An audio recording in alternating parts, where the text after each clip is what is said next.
Most atoms don't ride solo. Instead, they bond with other atoms. Now, bonds can form between atoms of the same element, or atoms of different elements. You've probably imagined bonding as a tug of war. If one atom is really strong, it can pull one or more electrons off another atom. Then you end up with one negatively charged ion and one positively charged ion.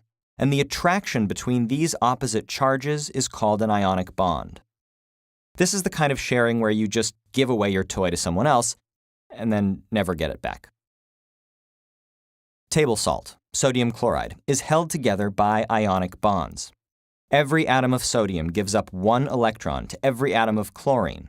Ions are formed, and those ions arrange themselves in a 3D grid called a lattice, in which every sodium ion is bonded to 6 chloride ions, and every chloride ion is bonded to 6 sodium ions.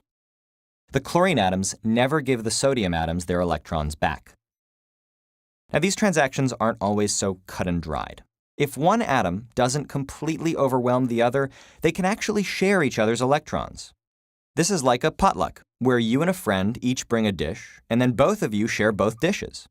Each atom is attracted to the shared electrons in between them, and this attraction is called a covalent bond. The proteins and DNA in our bodies, for example, are held together largely by these covalent bonds. Some atoms can covalently bond with just one other atom, others with many more. The number of other atoms one atom can bond with depends on how its electrons are arranged. So, how are electrons arranged? Every atom of a pure, unbonded element is electrically neutral because it contains the same number of protons in the nucleus as it does electrons around the nucleus. And not all of those electrons are available for bonding.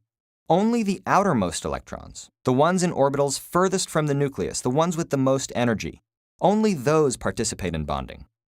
By the way, this applies to ionic bonding too. Remember sodium chloride? Well, the electron that sodium loses is the one furthest from its nucleus, and the orbital that electron occupies when it goes over to chlorine is also the one furthest from its nucleus. But back to covalent bonding. Carbon has 4 electrons that are free to bond, nitrogen has 3, oxygen 2. So carbon is likely to form 4 bonds, nitrogen 3 and oxygen 2. Hydrogen only has 1 electron, so it can only form 1 bond. In some special cases, atoms can form more bonds than you'd expect, but they'd better have a really good reason to do so, or things tend to fly apart. Groups of atoms that share electrons covalently with each other are called molecules. They can be small. For example, every molecule of oxygen gas is made up of just 2 oxygen atoms bonded to each other. Or they can be really, really big. Human chromosome 13 is just 2 molecules, but each one has over 37 billion atoms. And this neighborhood, this city of atoms, is held together by the humble chemical bond.